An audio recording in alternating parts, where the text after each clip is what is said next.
रमाइ त जान्छु फिक्स पूरा गर्नु है छिटोले के भने हा कहिले के भने हा लास्ट टाइम तपाईलाई लास्ट वार्निङ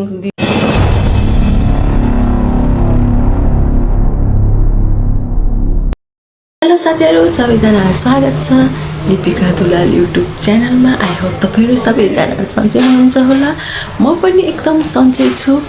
गर्मी छ यहाँ बाबु चाहिँ अहिले सुतेको छ यहाँ आज चाहिँ मैले एउटा यस्तो भिडियो बनाउन सोचिरहेको छु अलि रमाइलो टाइपको बबीलाई चाहिँ मैले कल गरेर किन घरमा आएको टाइपले प्र्याङ्क कल जस्तो गर्दै छु हैन सो कस्तो हुन्छ हेर्दै गर्नु गर्मी छ अब फ्यान चलाउँ भने आवाज आउँदैन बाबु पनि सुतेको छ भिडियो बनाउन पनि पाइरहेको छैन है त्यही भएर म चाहिँ यहाँ अर्को मोबाइल ल्याएको छु यहाँबाट कल गर्छु अनि भन्नुपर्छ बिचबिचमा कल गर्छु है अब फेरि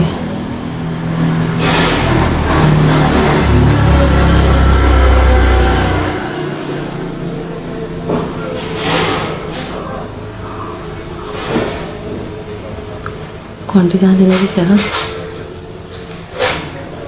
खोइ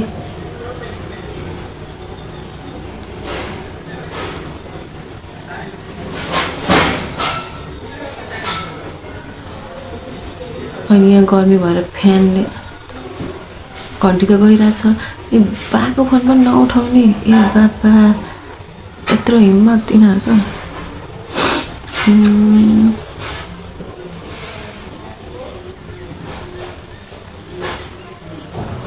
बुगाको पनि नउठाइदिने झन् हाम्रो त के उठाउँछन् हाम्रो पनि कहिले एकचोटिमा उठाउँदैन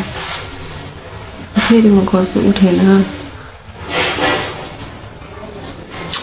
बुवाको लक लागेको छ चार्ज छैन अहिले लाइन पनि जान्छ अनि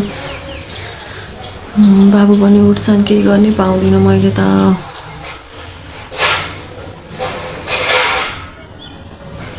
हेलो हेलो के हो बुवाको फोन उठाउन नि गाह्रो छ त ए मेरो मोबाइल अलि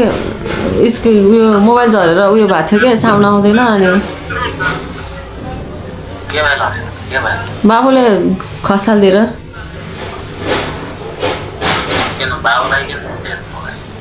दिनु भन्छ दिदिन्छु दिनु भन्छ भने के छोरो सानो छ भने छोरो ठुलो भइसक्यो बोल्ने भइसक्यो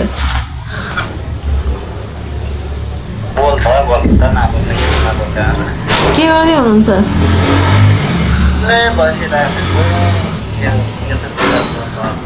के हुनु गर्मी छ यहाँ अहिले बाबु सुते बेला फोन गरे हो र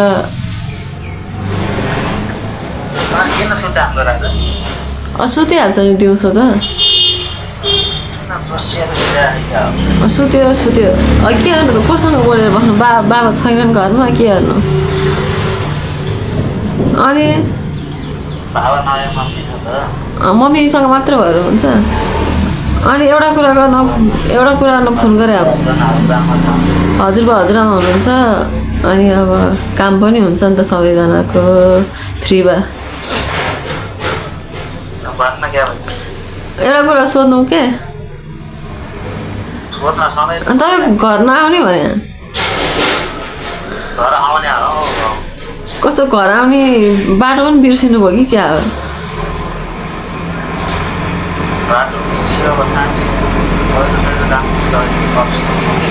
अफ सिजनको कुरा होइन आउने भनेर आउने होइन यत्रो दिनदेखि सोचिरहेको छु कि यत्रो महिना भयो घर किन नआएको भनेर घर आउनु पुरै छैन त्यस्ता कुरा होइन सिरियस कुरा गरे आउने कि होइन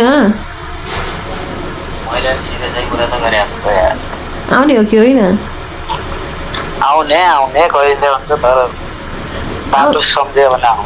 आउँछ त धेरै दिनदेखि भने हो क्या अब त तपाईँ आउँछ त क्यालेन्डरले पनि पत्याउँदैन तपाईँको कुरा घर बिर्सिया छु बाटो सम्झेपछि आउँछु तपाईँ कस्तो यत्रो महिना भइसक्यो यत्रो दिन भइसक्यो यार फेरि के भनेछु म त यत्रो दिन यत्रो महिना भइसक्यो अनि रिस उठ्ने कुरा गर्नुहुन्छ यार बोलायो यार भने श्रीमतीलाई हो ए श्रीमानलाई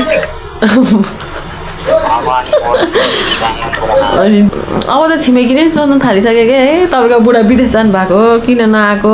भनेर भन्दैन त अमेरिका गएको छु अमेरिका विश्वकप हेर्न गएको कस्तो अमेरिका अब त यार तपाईँलाई त घरको ढोका झ्याल सबैले यो घरको जेठो छोरा भनेर नि बिर्सिन थालिसक्यो है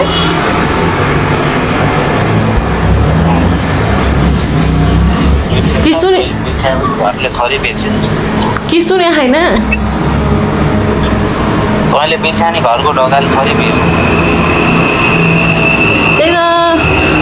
यो उहिलेदेखि आउँछु भनेको अत्तो पत्तो छैन 7-8 महिना भयो अनि किन घर आउन मन नलाग्यो हो तपाईँलाई न केही छ कि काम गर्दैछु थाहा छैन कमाए अनि काम भन्दा फ्यामिली पनि इम्पोर्टेन्ट हुन्छ नि त यत्रो 7-8 महिना घरै नआइ काम गर्ने पनि त्यति ठुलो काम पनि कसैको हुँदैन यहाँ अब सोको काम थियो त्यही भएर त्यस्तो सो त मैले बुझेँ कि यहाँ छोराबुढीलाई पनि टाइम दिनु पऱ्यो घर गाउँघर पनि आउनु पऱ्यो घरमा पनि आउनु पऱ्यो फ्यामिलीलाई पनि टाइम दिनु पऱ्यो काम मात्र पनि हुँदैन पैसा मात्र पनि हुँदैन पैसा कता राख्नु भन्ने भएको छ त्यही कता राख्नु भएको त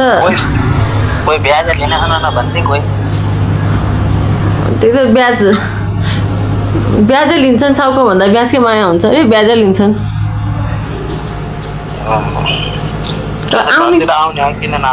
आउने चाहिँ कहिले फिक्स एक्ज्याक्ट फिक्स टाइम दिनु न हो कुमारको माया लाग्छ कुमारलाई भेट्नु पर्यो 7-8 महिनादेखि आउने भने सुन्दै आएको आउने कहिले आज यही बुवाकै मोबाइलको कलमा फिक्स टाइम दिनु त अब दसैँमा आउँछ कस्तो कुरा गर्नुहुन्छ तपाईँ दसैँमा माइत जान्छु अहिले बर्खा सिजन त अब 1-2 महिना त हुने कस्तो 1-2 महिना कुरा गर्ने हो फिक्स कुरा गर्नु है छिटो कहिले हो कति दिनमा आउने हो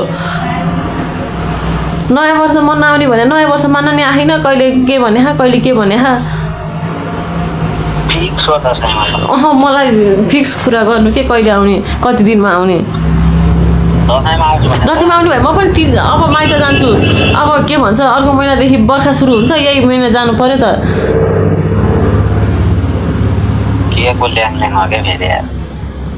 अनि कहिले आउने फिक्स भन्नु न त भने त फिक्स दसैँमा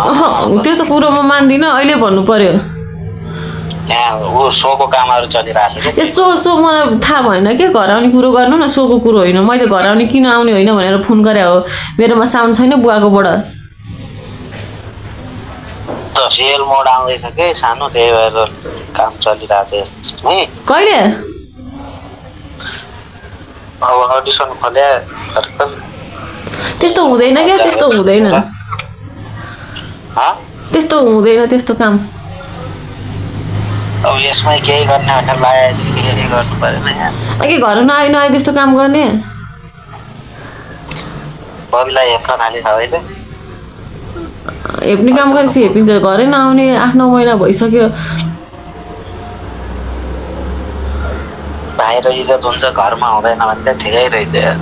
कस्तो कुरा गर्नुहुन्छ नि घरमा इज्जत हुने काम गर्नु पर्यो नि 8-9 महिनादेखि घर नआउने अनि घरको स्वास्नी नगर्ने अनि घर नआउँदा घर सरी कतै जाने अरे यार एउटा हुँदैन बच्चे पनि हुर्किसक्यो है अब त त्यही त बाबा आउँछु भने त यार अब कति दिनमा आउने फिक्स गर्नु पर्यो क्या बुवाको मोबाइलमा चार्ज हुँदैन अनि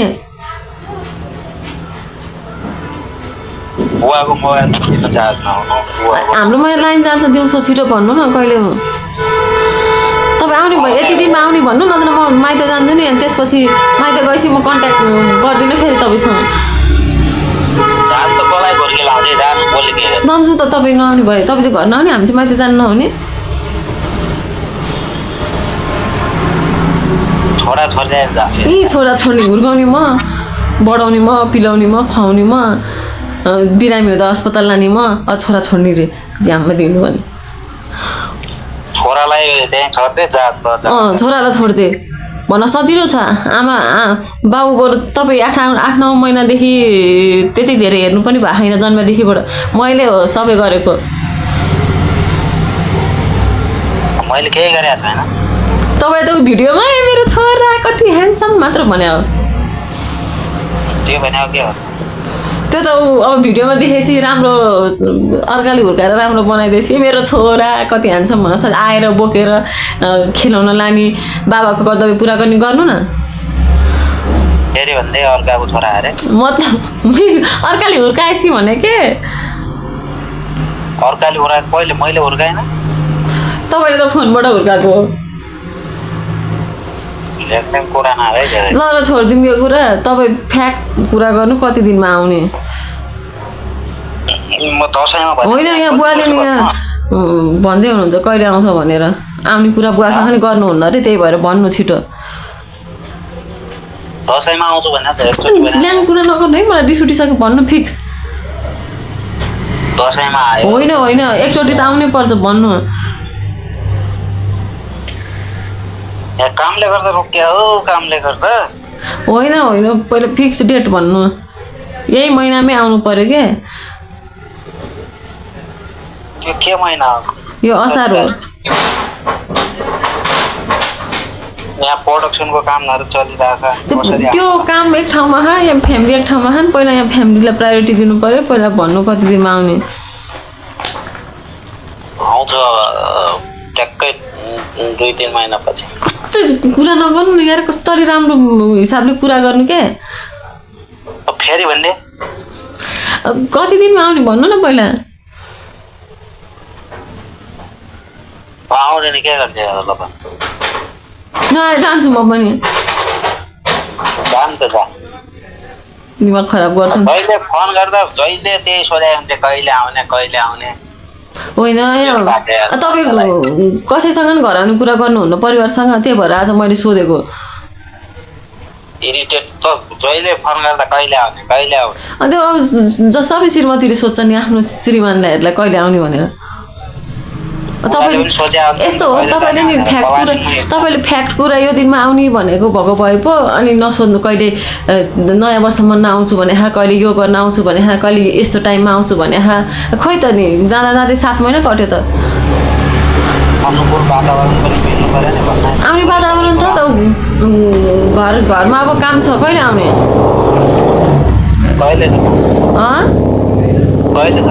अब 1 हप्तापछि घरमा काम छ त्यो राम्रो भए मिलाएर आउँला नभएपछि यस्तै त ल मिलाएर कति गतेसम्म भन्नु न त आजै 10 गतेसम्म के दसैँसम्म यसको भर्खर 10 गते भन्नुभयो अनि यो 10 गते मिलेन भने चाहिँ दसैँमा हो मिलेसम्म 10 गते फिक्स भन्नु त फेरि मिल्यो भने 10 गतेसम्म भने त ल ठिक छ मैले यो लास्ट टाइम तपाईँलाई लास्ट वार्निङ दिएँ है तैँले मलाई टाइम दिने हो मैले तपाईँलाई वार्निङ दिएँ अब यो लास्ट टाइम मैले पनि धेरैचोटि मैले पनि वार्निङ दिएँ तँलाई माने आउँदैन त्यसो तपाईँको घर त हो आउनु न चुप लाएर तैँले मलाई वार्निङ दिने हो त यार कसले दिन्छ त तपाईँलाई वार्निङ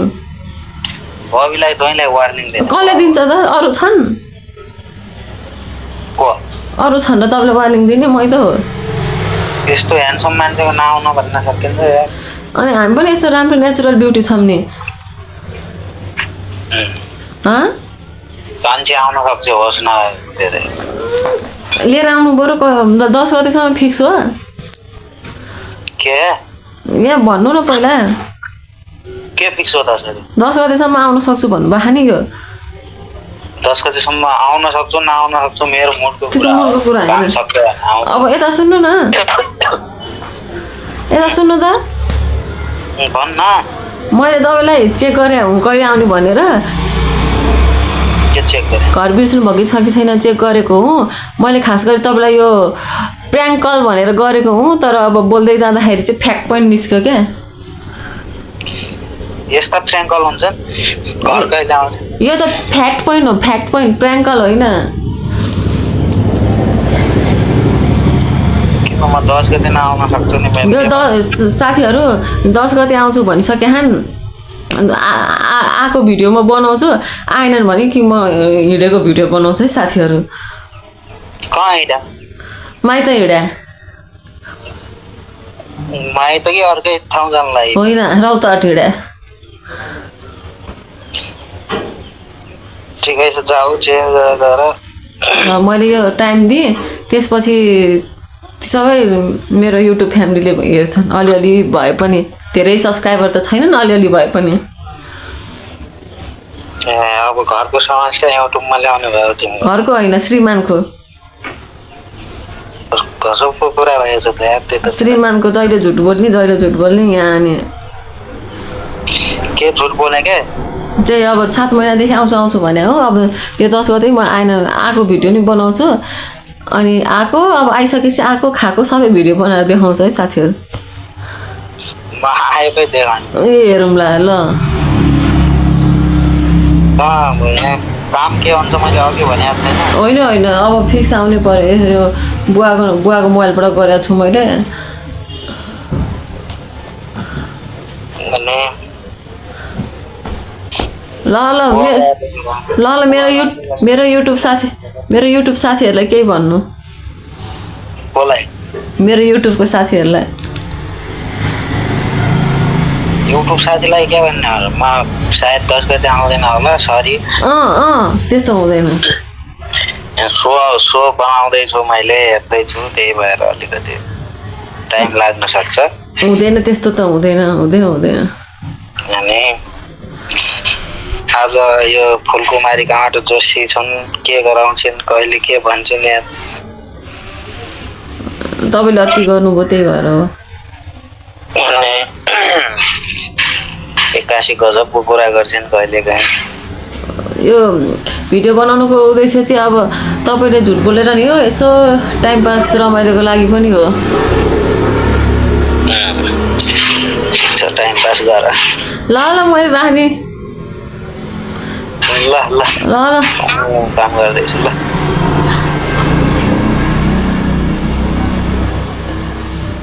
ल साथीहरू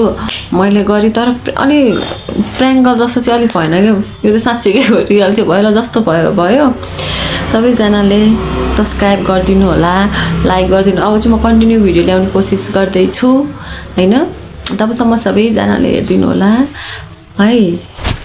दीपिका दुलाल युट्युब च्यानल अनि म जस ऊ आइसकेपछि आयो भने भाउ छोराले को भिडियो नि बनाउँछ म भिडियो बनाएर हालिरहन्छु है अनि त्यो सबैजनाले हेरिदिनु होला रमाइलो गर्नु होला सबैजना राम्रोसँग बस्नु होला आफ्नो ख्याल गर्नु होला गर्मी छ कहीँ पानी हावाहुरी आउँछ सबैजना आफ्नो ख्याल गर्नुहोस् भन्दै अहिले चाहिँ म छुट्टिन्छु मेरो छोरो पनि सुतेको छ लट्स अफ लभ बाई